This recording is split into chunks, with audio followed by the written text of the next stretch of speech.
देश के हैं सभी मेरे भारत के नर नार। श्री राम घनश्याम थे मर्यादा पालनहार, मर्यादा पालनहार।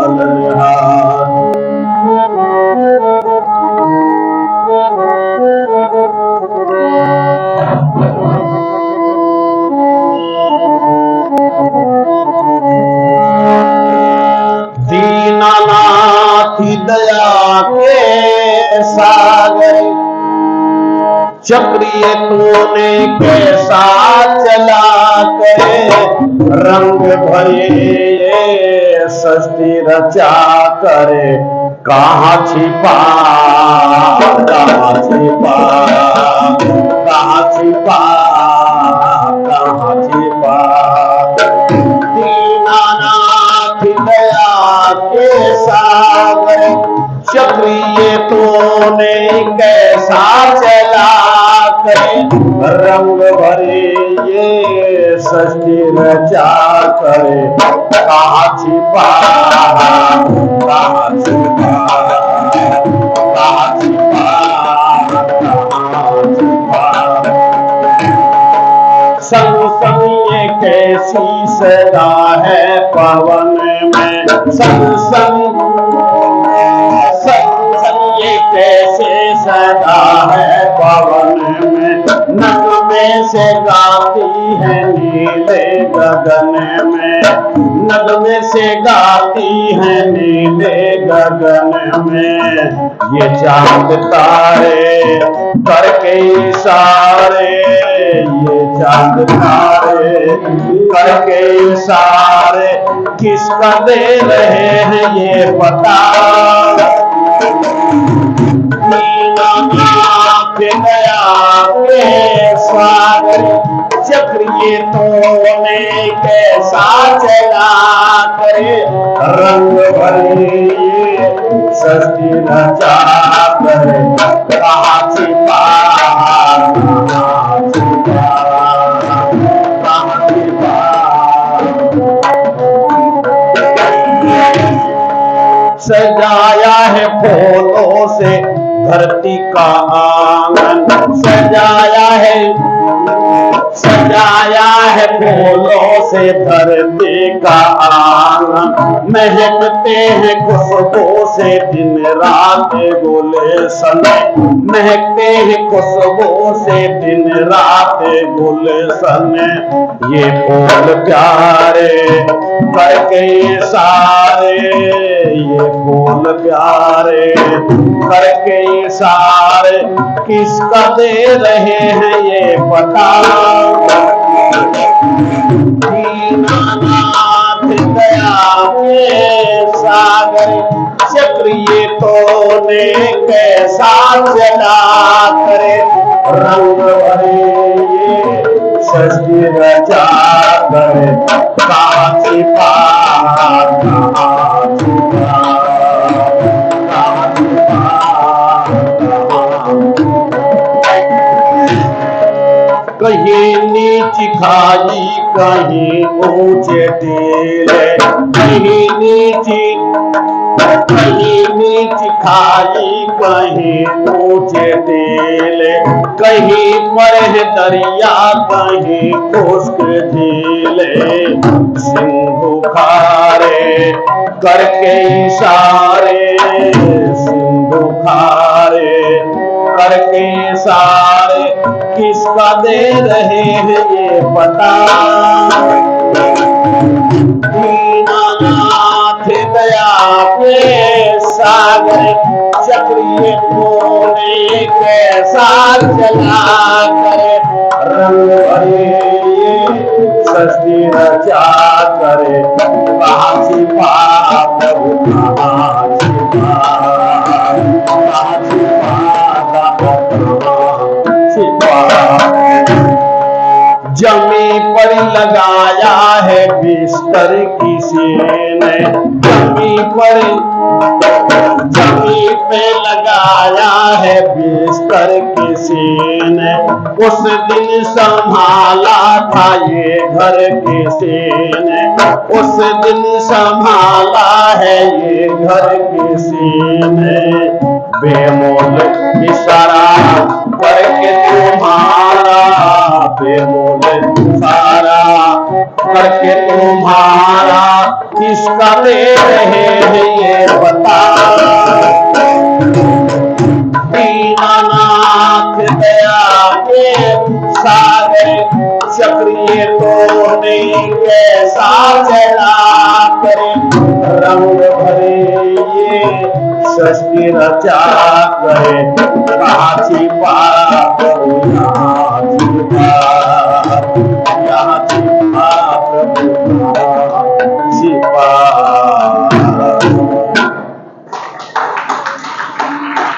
बहुत ही आदर सम्मान के और हमारे इस यज्ञ के ब्रह्मा पूज्य आचार्य पंडित राजवीर शास्त्री जी महाराज, उच्च कोटि के विद्वान आचार्य सम्मान्य हमारे अशोक शास्त्री जी महाराज, हमारे प्रधान जी, मंत्री जी, कोषाध्यक्ष जी, सभी विद्वत मंडल, उपस्थित माताओं बहनों।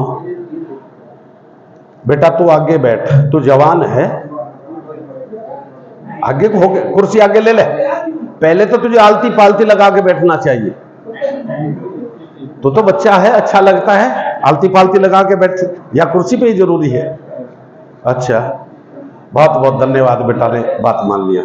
हमारे देखना, जब ऐसे बच्चे यज्ञ में आते हैं और हवन पर बैठकर के आहुति लगाते हैं, बहुत सुंदर लगता है, अच्छा लगता है, क्योंकि हमें दिखाई दे जाता है कि हाँ, हमारा जो कल है, हमारा जो भविष्य है, वो खतरे में नहीं है।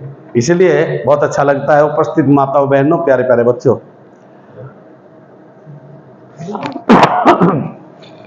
प्यारे परमपिता परमात्मा की महती कृपा से आज ये श्रावणी मास समापन समारोह निर्विघ्न बहुत ही प्यारे ढंग से समापन हुआ है यज्ञ।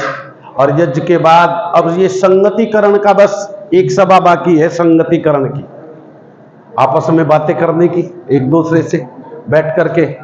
जो बहनें बातें कर रही हैं, जब आचार्य जी बोले तब आप कर लेना बात, मेरे नंबर में नहीं, अन्यथा मैं बहुत वैसा हूं, भजनों को ही सुना जाऊंगा, आपको कुछ बात नहीं बताऊंगा जो आपके जीवन में काम।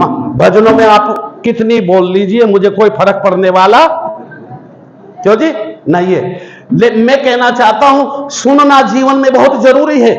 जो सुन लेता है, समझ लीजिए, क्योंकि राम ने अपने आचार्यों को सुना, मां को सुना, पिता को सुना, परिवार को सुना, ऋषियों को सुना, और इस सारी सृष्टि को सुन करके जीवन को बनाया।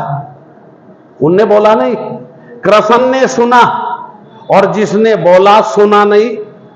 क्यों जी? रावण ने ना पिता को सुना, ना मां को सुना, ना पत्नी को सुना, ना बेटे को सुना, ना अपने भाई को सुना, किसी को नहीं सुना, अनसुना किया सबको। क्यों जी? अगर सुन लेते तो शायद अपने परिवार को अपने कंधों पर न पहुंचाते। दुर्योधन ने मां को सुना, न पिता को सुना, न भाई को सुना। योगीराज कृष्ण जैसे महापुरुष को भी नहीं सुना, उसकी भी अनसुनी कर दी। इसलिए जीवन क्या हुआ? तबाही की ओर गया, गर्त की ओर गया और अधोगति की ओर गया। आज कोई अपने बेटे का नाम भी दुर्योधन रखने को तैयार। क्यों जी? बस सुनने में जो स्वाद है ना, क्योंकि वेद भगवान कहता है, वेद का पढ़ना, पढ़ाना, सुनना, पहले सुनना और बाद में, पहले पढ़ना फिर पढ़ाना, यही तो कर्म है। और इस कर्म को देखना आज बड़ा अच्छा लगा, हमारे चारों तरफ, क्यों जी, 5 जोड़े, और 5 की बहुत महत्वपूर्ण बात है, क्योंकि 5 से ही हमारे शरीर की रचना हुई। क्यों जी? और फिर इसके अंदर इनके भी जोड़े बन गए 10, और 10 की भी बड़ी महत्व होती है, क्योंकि ये 10 घोड़े तुम्हारे रथ में जुड़े हुए हैं। और आप सभी जानते हैं इसमें एक रथी है और एक महारथी है, और जब ये इनसे उतर जाते हैं इसको कहते हैं अरथी। क्यों जी? जब कंधे पे आती है क्या बोलते हैं? अरथी। इसके अंदर रथी। आइए, मैं लंबी बात नहीं, बस भजन सुना रहा हूं बहनों तुम्हारे लिए, सीधे सीधे। मैंने 4 लाइन आपकी सेवा में दी, और 4 लाइन भी क्या थी? दीनानाथ दया के सागर। उन्हें सारी सृष्टि को, क्योंकि वो सबका नाथ है इसीलिए उसको भोलेनाथ भी कहते हैं। वो बहुत भोला है, उसे आपकी किसी वस्तु की आवश्यकता, न उसे जल की आवश्यकता है, न उसे दीपक की आवश्यकता है, न उसे धूप बत्ती की आवश्यकता है, बस तेरे हृदय से क्यों जी ये भावना जगा ले। क्यों जी? अब तेरी भावना को चाहता है, तेरे भाव को चाहता है, वो इसीलिए सबका नाथ है। वो अनाथ नहीं, हम अनाथ हो सकते हैं पर वो अनाथ नहीं है, इसलिए उसे भोलेनाथ भी कहते हैं, जगन्नाथ भी। क्यों जी? उसी को कहते हैं। ये सारे नाम प्रभु के हैं। आइए, छोटा सा भजन।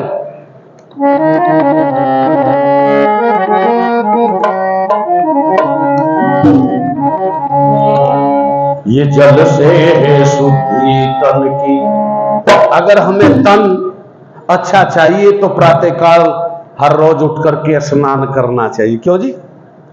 शरीर स्वच्छ रहेगा, साफ रहेगा, अन्यथा इसमें पसीने से भी दुर्गंध ही, पड़ोसी भी नहीं पास में बैठ पाता जब पसीना खराब। क्यों जी? कई कई लोगों को आपने देखा होगा, ऐसी उसके अंदर से आती है जैसे इसके यहां चकचुंदर मरी हुई हो, उसके पसीने से बहुत दुर्गंध। इसलिए कवि कहता है, मैं आपको ले जाना कहां चाहता हूं, क्योंकि आज समापन समारोह है, गीत 6-7 मेरी खोपड़ी में घूम रहे हैं, और मैं भी चाहे 2-2 कड़ी सुनाऊं पर सुनाऊंगा सारे। जल से है शुद्धि तन की। आचार्य जी ने कहा था ना, पंडित राजवीर शास्त्री जी ने, कि यज्ञ के उपरांत आपको कुछ देना है, जो भी आपकी श्रद्धा है, क्योंकि कोई जोर जबरदस्ती आपको आर्य समाज को भी देना चाहिए। जिन्होंने हमें, हमारे पूर्वजों ने ये बना करके दिया है, वो प्रसन्न हो जाएंगे, खुश हो जाएंगे कि हमारे बच्चे आज भी हमारी आर्य समाज के लिए कुछ ना कुछ दे रहे हैं। और आप जानते हैं माता बहनों, धन जो होता है ना, अगर इसको जैसे जल है ना, वो चलता रहे, नल चलता रहे, कुआं चलता रहे, नदी चलती रहे, तो समझ लीजिए पानी स्वच्छ है, और एक बार वो सागर में जाके पड़ जाए तो स्वच्छता समाप्त, वो गंदा हो जाता है, वो पीने लायक। कहीं नाली में या खड्डे में भी रुक जाता है, वहां भी जल, क्यों जी, अस्वस्थ, उसको कोई पी नहीं सकता, और जब चलता रहता है वो स्वच्छ रहता है। ऐसे ही धन की 3 गति हैं, दान, भोग, और लास्ट में अपने आप जानते हैं, मैं उधर जाना नहीं चाहता। जिन्होंने दिया है, क्योंकि संसार में आज तक कोई ये नाम नहीं कह सकता, महाराज करण को कोई भुला नहीं सकता। क्यों जी? दादा नरसिंह सेठ को भी कोई भुला, सेठ भामाशा को भी कोई भुला, क्यों जी, भुला सकता है क्या? और जिसने सारा ही कुछ दे दिया, राज भी दे दिया, पाट भी दे दिया, राजा हरिश्चंद्र को भी कोई भुला, क्योंकि उन्होंने दिया है, वो आज तक हमारी जबान के नहीं, हृदय के अंदर जीवित बैठे हुए हैं। आइए, बस उधर नहीं जाना चाहता, गीत सुन लीजिए। जल से है शुद्धि तन की, सत्य से शुद्धि मन की, बुद्धि की शुद्धि निर्मल ज्ञान से, धन की शुद्धि होती है दान से, शिक्षा में मनु के विधान से। जल से है शुद्धि तन की, सत्य से शुद्धि मन की, बुद्धि की शुद्धि निर्मल ज्ञान से, धन की शुद्धि होती है दान से, शिक्षा में मनु के विधान से।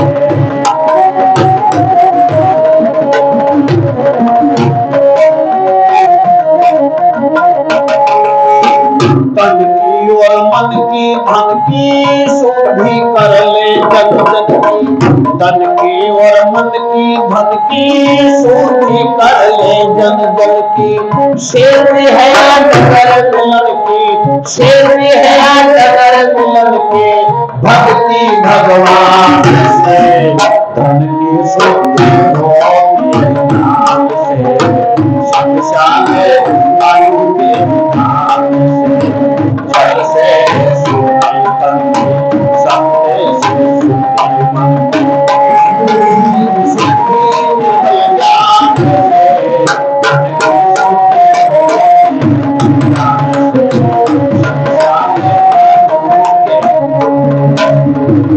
तन की, मन की और धन की एक साथ में शुद्धि हो जाती है जब हम स्नान करके यज्ञ पे बैठ जाते हैं, क्योंकि हाथ से दे रहे हैं। क्यों जी? वो दे रहे हैं और सारी सृष्टि के लिए दे रहे हैं। आपने जो हवन किया है ना, तो आप दे रहे हैं और परमपिता परमात्मा आपके अंदर बैठा हुआ आपकी आत्मा को भी प्रसन्न कर रहा है। क्यों जी? हमारे घर में जब बेटी आती है और बेटी को हम 100 या 500 1000 रुपए देते हैं ना, है जैसे हमारी यह बेटी बैठी है, जब ये ससुराल से आए और एक बार कहे अच्छा पिताजी हम चलते हैं, तो जेब में हाथ पहुंच जाता है, पिता हो या भाई पहुंच जाता है ना, माँ हो उसका भी हाथ जेब में, अपने टटोल करके पटोकली सी खोल करके लाएगी और उसमें से जब वो देगी ना, कितना प्रसन्न होगी, उसकी अंतर आत्मा आनंदित हो जाएगी। तो बेटी को दे रही है, आंखें बंद हो जाती है। लेकिन कोई छीन ले बेटी, रात में मां के पैसे निकाल ले या पिता की जेब में से निकाल ले, क्यों जी? गए तो उसी के पास, गए तो उसी के पास, उससे क्या होगा? अंतरात्मा दुख जाएगी कि ये चोरी करती है बेटी, इसने मेरे पैसे उठाए। कई भाभीियों में झगड़ा हो जाता है कि इसने मेरी फला वस्तु मेरे से मांग ली। अरे जिसने मांग लिया एक बार दे के देख, अगर ननद ने कुछ मांग लिया ने अपनी भाभी से, तो समझ लीजिए उसके, जिसको कहते हैं दिन अच्छे हैं, क्योंकि वो बेटी मांग रही है, अन्यथा वो जबरदस्ती भी कर सकती है। क्यों जी? घर है उसका, लेकिन उसने ऐसा नहीं।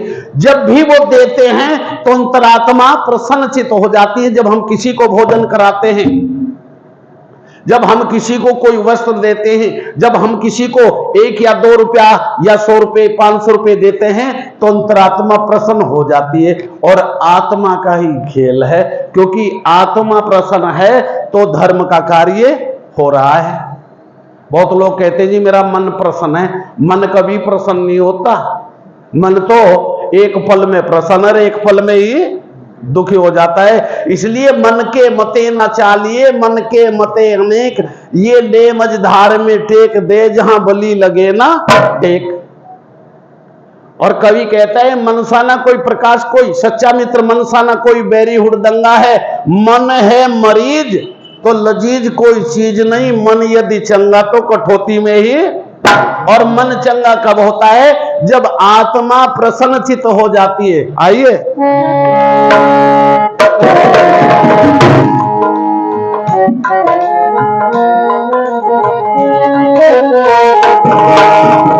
तन की और मन की धन की शुद्धि कर ले जन जन की, तन की और मन की धन की शुद्धि कर ले जन जन की। शेरनी है डगर मिलन की, शेरनी है डगर मिलन की, भक्ति भगवान से धन की शुद्धि होगी ज्ञान से, शमशान बुरी जगह दिया दान होए भारी नुकसान, बुरी जगह दिया दान होए भारी नुकसान। लाभ की जगह पर हान, लाभ की जगह पर हान, गलती यजमान से धन की शुद्धि होती है दान से, शमशान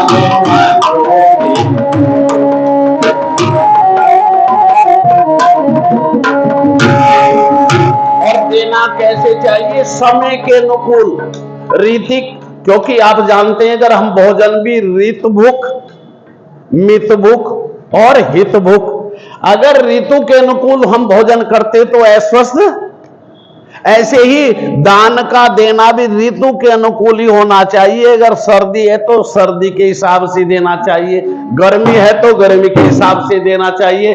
कभी कह रहा है, मैं नहीं कह रहा हूं कि आप कहें, पंडित जी कह रहे हैं, राजवीर जी ना, बहुत अच्छे जी, चला जाऊंगा। सर्दी में ठंडाई दे, गर्मी में रजाई दे। अगर सर्दी है क्यों जी, और उसे ठंडाई दे दे, अगलो जी दान में लो। और गर्मी है, गर्मी में रुई भरवा के ज्यादा सी और उसे रिजाई में दबको दो विद्वान को, क्यों जी, बच जाएगा। सर्दी में ठंडाई दे, गर्मी में रजाई दे, कोई ना भलाई दे, कोई ना भलाई दे, दाता को जवाब दे।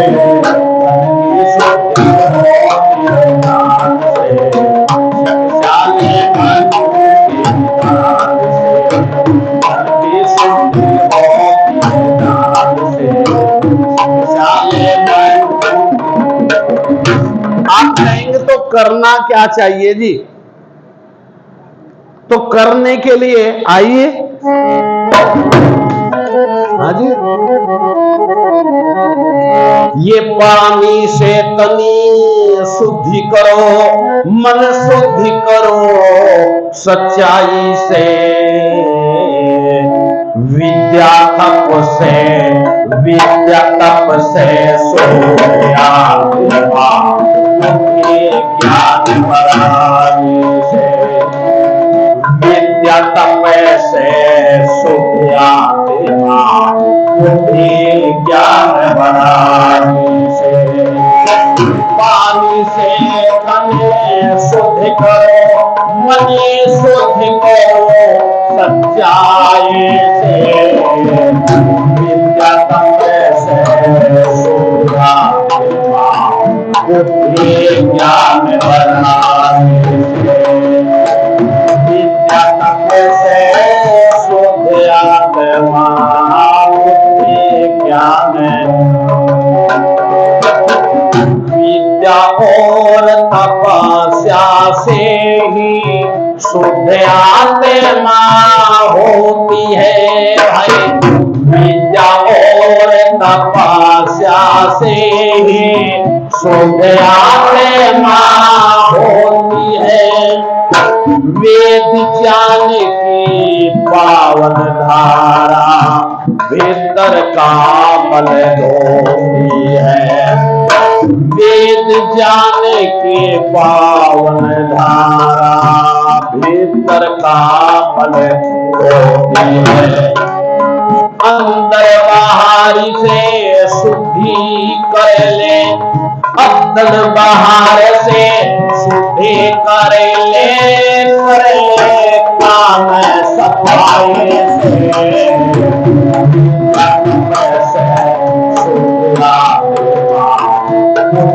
ज्ञान बढ़ाई से, विद्या तप से।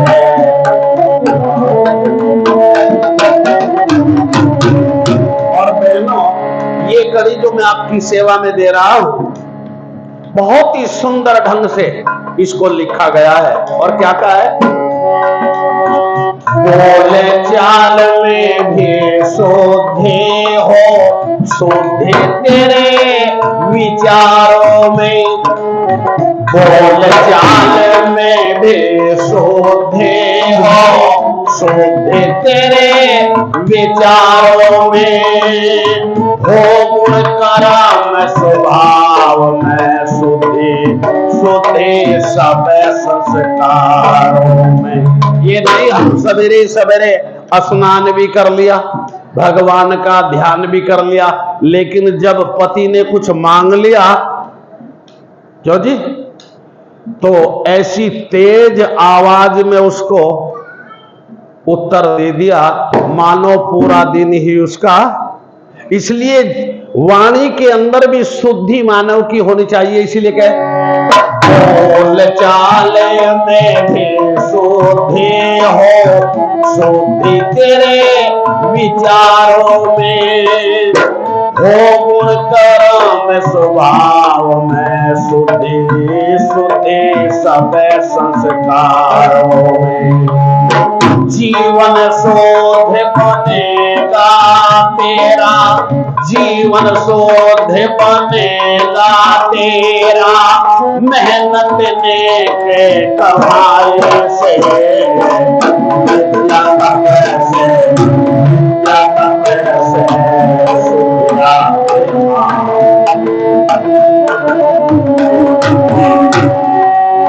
थोड़ी बहुत किसी कारण से जहां मलिनता आ जाए, अगर, क्योंकि ये मानव का जो शरीर है इसमें कोई ना कोई बुराई कभी ना कभी आ जाती है, उसके लिए हमें चिंतन करना चाहिए, मनन करना चाहिए। क्योंकि सब कहते नहीं जी, अजी कोई भी दूध का धुला नहीं है, क्योंकि जीव अल्पज्य है, ये सर्वज, इसमें कोई ना कोई भूल हो जाती है। इसीलिए कवि कह रहा है, बहुत अच्छे भाई,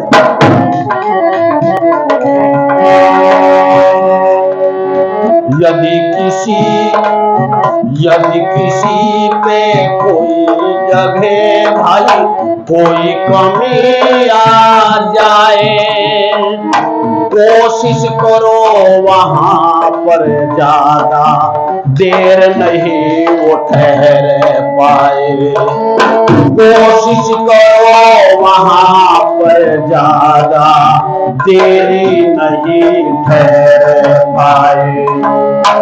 दिल में झाड़ो मन में, किसी मन में झाड़ो रोज लगा ले, बचता रहे बुराई से,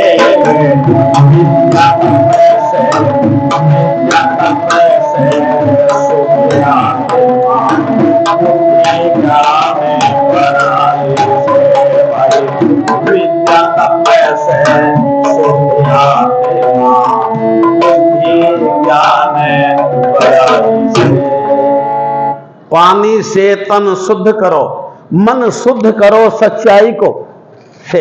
क्योंकि महर्षि देव दयानंद जी महाराज ने ये जो 10 नियम है ना, एक नियम है सत्य का, क्यों जी, सत्य को ग्रहण करो, असत्य का, और जिसने सत्य को एक बार, कहते हैं किसी, एक मैंने पुस्तक के अंदर पढ़ा, एक डाकू जंगल बियाबान से किसी शहर में प्रवेश किया और वहां पर कथा चल रही है, शायद महात्मा आनंद स्वामी जी महाराज की पुस्तक में मैंने उसको पढ़ा। कहते हैं एक संत, एक महात्मा, जैसे यहां पर वेद सप्ताह चल रहा है, वेद मंत्र चल रहे, ऐसे ही वो महात्मा वेद कथा कर रहा था। ये डाकू ने सोचा अभी रात्रि ज्यादा नहीं हुई है, करीबन 12 या 1 बजे के बाद में डाका डालना है, तब तक और साथी आ जाएंगे। वो सत्संग में बैठा और इसने सत्संग में सबसे पीछे मुंह लपेट करके बैठा।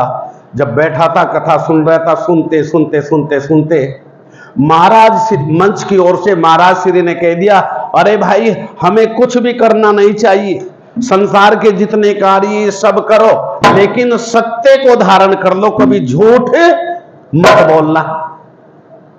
चाहे हमारी गर्दन पर तलवार आ जाए पर झूठ, क्योंकि साच बराबर तप नहीं, क्यों जी, और झूठ के बराबर कोई पाप नहीं है। इसलिए जब इसने कहा, इस डाकू के दिमाग में आया, अरे मित्र, ये तो ना इसने चोरी की बात कहा कि चोरी छोड़ दे, हेरा फेरी छोड़ दे, या बुराई कुछ भी छोड़ दे। इसने कहा है कि जीवन में बस सत्य को धारण कर ले एक बार, और सत्य को धारण करने के बाद में कुछ धारने की आवश्यकता नहीं होती है। बस इसने सत्य सुना और वापस चल दिया। वापस आया, अपने घर रहा, उस रोज डाका नहीं डाला। कहते हैं अगले दिन सायकाल फिर चला, क्योंकि वो चोरी करने की लत थी ना, वो तो बीमारी थी। वो जब चला तो शहर के बीच में, उस रोज उस शहर का जो राजा था वो भी सिविल ड्रेस में अपने राजकाज को, अपनी उन शहर को, अपने बाजार को देख रहा था कि कोई रो तो नहीं रहा है, कोई दुखी तो नहीं है। पहले राजा थे जो गली गली घूम करके सलाह रात्रि में सबको देखते थे। कहते हैं एक चौराहे पर जाकर के, जहां पर चौराहा था वहां पर देखा इधर से ये डाकू है, इधर से राजा है, दोनों का मिलन हुआ। राजा ने कहा, अरे भाई कौन? कि भाई जी मैं हूं चोर। इसने दिमाग में, अरे सत्य सत्य बोल दे, कहां चोर है तू? क्योंकि राजा जानता था चोर कभी अपने आप को चोर नहीं बोलता है। इसने कहा नहीं महाराज मैं चोर हूं। और कहां जा रहा है? कि चोरी करने। अब आप बताओ महाराज आप कौन है? इसने कहा मैं भी। राजा ने झूठ बोल दिया। राजा ने कहा मैं भी, बस यही समझ ले मैं भी चोर हूं। इसने कहा तो कोई बात नहीं भाई, अगर करना है तो चोरी दोनों कर लेंगे, इकट्ठे कर लेंगे, एक से दो भले। राजा ने कहा तो ये बताओ कहां करनी है चोरी? कि बाजार में कहीं नहीं करनी, ये जो राजा का महल है ना इसी में चोरी करेंगे, वहीं मिलेगा धन, जो कुछ मिलेगा। और क्यों किसी गरीब को क्यों सताए? इसने कहा राजा के यहां जाएगा कैसे? कि वो भी युक्ति बनाएंगे कुछ ना कुछ। अब तो तुम मेरे साथ हो, तुम मेरे साथी हो। अरे दीवार के सट के तो खड़ा हो जाना, मैं ऊपर चढ़ जाऊंगा, ऊपर चढ़ने के बाद में तेरा हाथ पकड़ के मैं खींच लूंगा, दोनों अंदर। इसने कहा ठीक है। कहते हैं राजा अपने ही महल में जाकर के दीवार से सट के खड़ा हुआ, ये इसकी पीठ पर पैर रख करके ऊपर चढ़ा, हाथ पकड़ करके। इसने कहा भाई बस तू ही करके ले आ, जो कुछ लेकर के आना है मुझे, मैं बाहर तेरी रखवाली करता हूं, कोई आए कोई देख ना ले।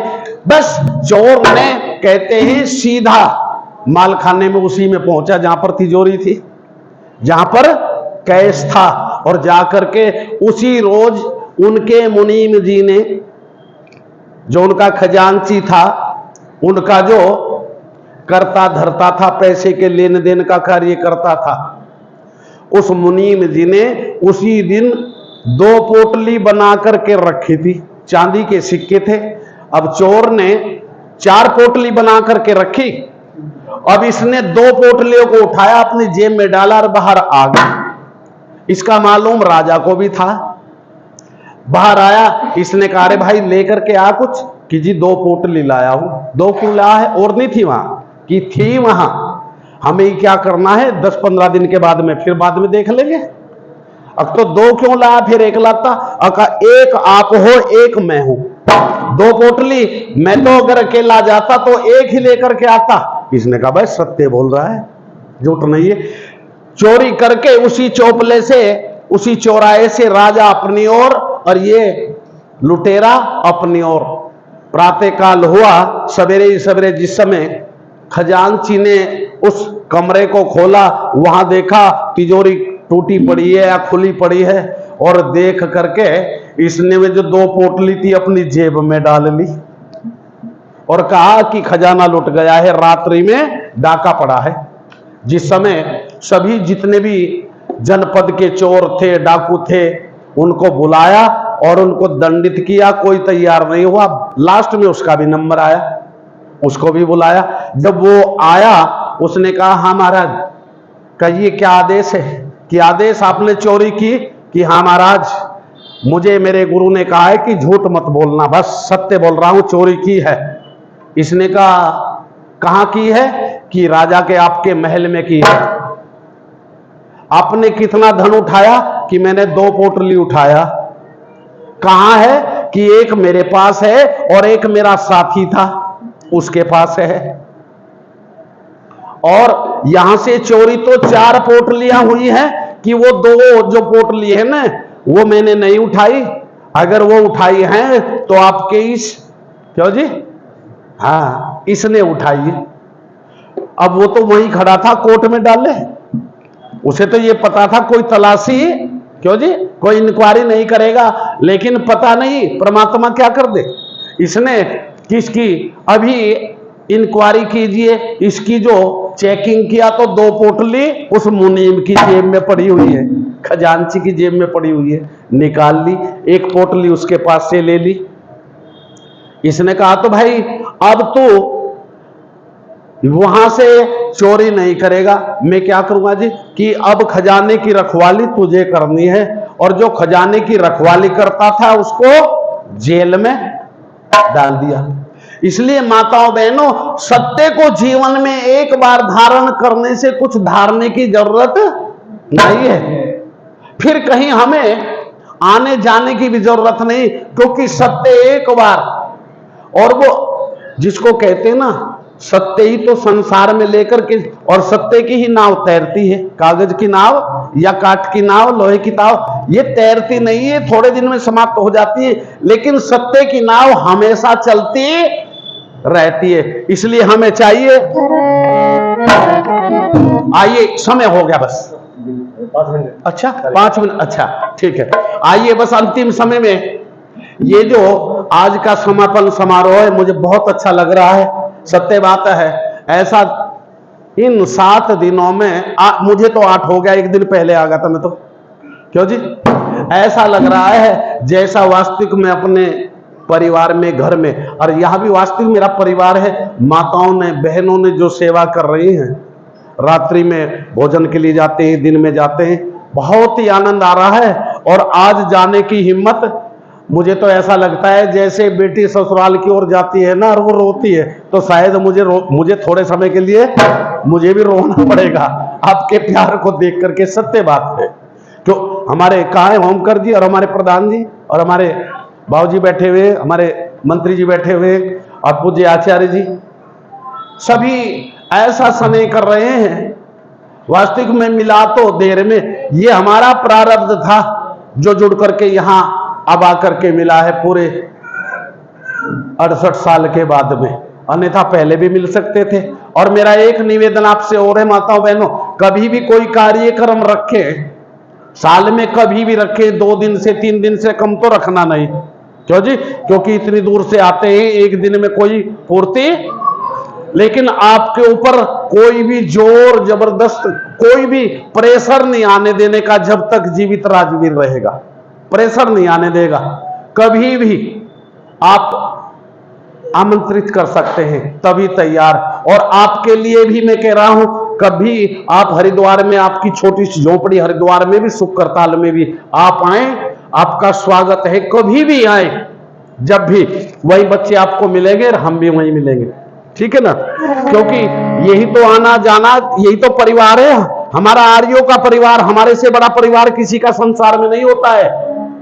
हमसे बड़ा परिवार किसी का, हमारे जितने भाई हैं हम गिन नहीं सकते, जितने हमारे बच्चे हम गिन नहीं सकते। ये गिनती तो उनके यहां होती है जिन्होंने कुछ किया नहीं। आइए बस सीधे सीधे एक भजन आपके सामने।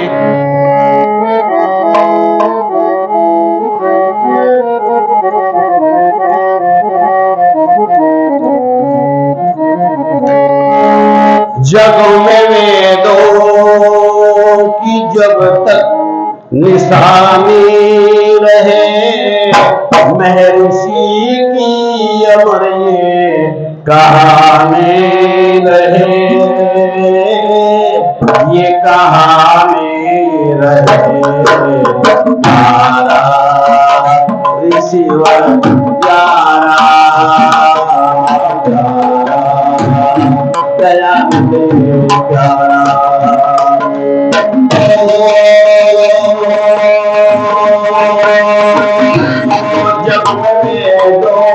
जब तक निशानी रहे, महर्षि की अमर ये कहानी रहे,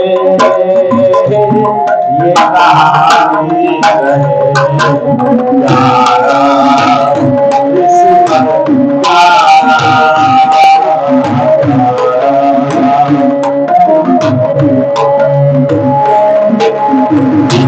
ऋणी इतने हैं वो पर हमारे, ऋणी इतने हैं वो पर हमारे। आसमान में नहीं है सितारे, आसमान में नहीं है सितारे। जन्म सो पार हो, ऋण से ना पार हो, जन्म सो पार हो, ऋण पार हो, इस जग में अमित निशानी रहे, ये निशानी रहे प्यारा कृष्ण प्यारा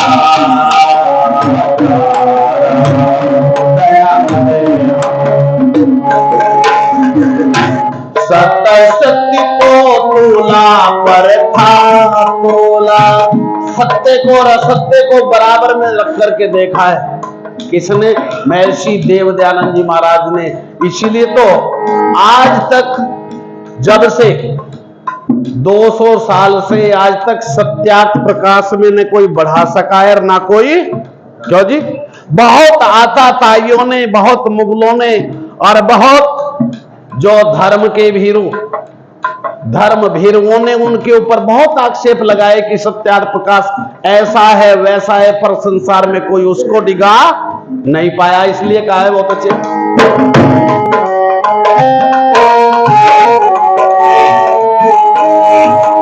सत्य को तोला पर था तोला, सत्य को तोला पर था तोला, लुटे थावे देखा भेद भोला, लुटे थावे देखा भेद भोला, कर गए काम खास दिया सत्यार्थ प्रकाश, कर गए काम खास दिया सत्यार्थ प्रकाश, इस जग में अमित निशानी रहे, ये निशानी प्यारा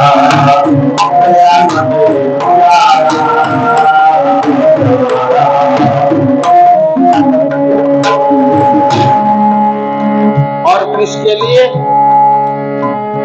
रात को नींद में भी ना सोए, रात को नींद में भी ना सोए, दिन दुखियों के दुख में रोए, दिन दुखियों के दुख में रोए, ऋषि के पुकार मिट दूं अंधकार, ऋषि के पुकार मिट दूं अंधकार, इस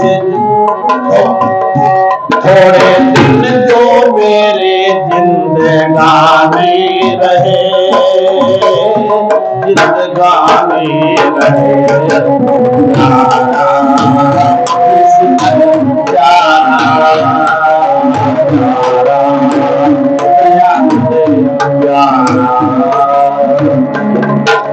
उस ऋषि की माताओं बहनों हमारे ऊपर उसके इतने ऋण हैं। अन्यथा, और रात बता ही रहे थे पूज्य आचार्य जी महाराज, जब अपने आप को, क्योंकि मथुरा के अंदर उन्होंने कुटिया की कुंडी बजा करके ये नहीं कहा था मैं फला फला हूं, क्यों जी?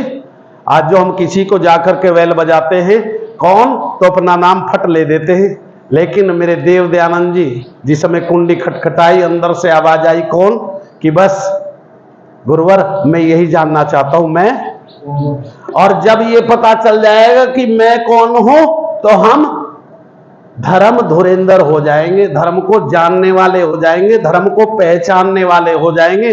और जब तक हम ये समझ लेंगे कि मैं फला हूं मैं फला हूं, क्योंकि उस फला को थोड़ी देर के लिए फैल जाता है, वो फला जो होता है ना वो थोड़ी देर में फैल जाता है। आइए बस 1 सेकंड 1 मिनट की बात है, ये मेरी अपनी लाइन है, ये किसी पुस्तक की लाइन नहीं जो मैंने रात्रि में अपने आप तैयार किया। जब बना लिया ये प्रोग्राम रुके ना ये काम, चलो राही देखो से बोल ना जाना, देखो से बोल ना जाना। जब बना लिया प्रोग्राम रुके ना ये काम, चलो राही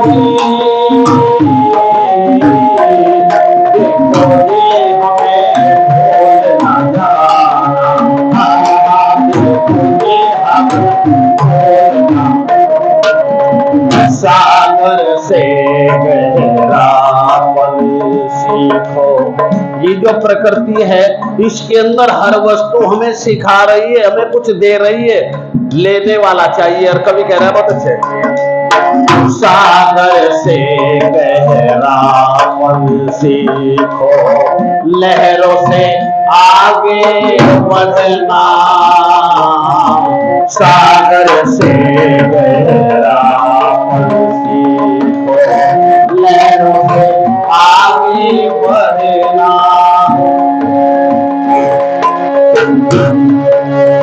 कोयल से उसी गाना सीखो, चींटी से ऊपर चढ़ना। चींटी से ऊपर चढ़ना। दुबले से सीखो ध्यान, कोयल से गाओ चलो राहे।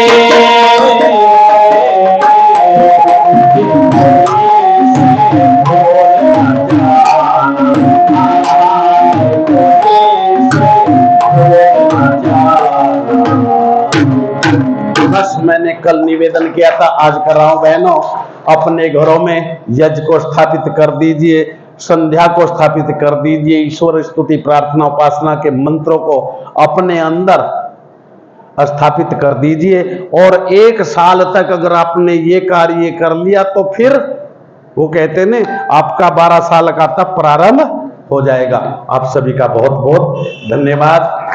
जिन परिवारों में गए और सेवा की, सभी का हृदय की गहराई से अभिनंदन, स्वागत। आपके घरों में खुशहाली और खेतों में हरियाली, आपके व्यापार में खुशहाली हमेशा ऐसे ही बढ़ता रहे। बहुत बहुत धन्यवाद। आप सभी का बहुत बहुत धन्यवाद। इति ओम शांति। ये ले लीजिए, ये ले लीजिए।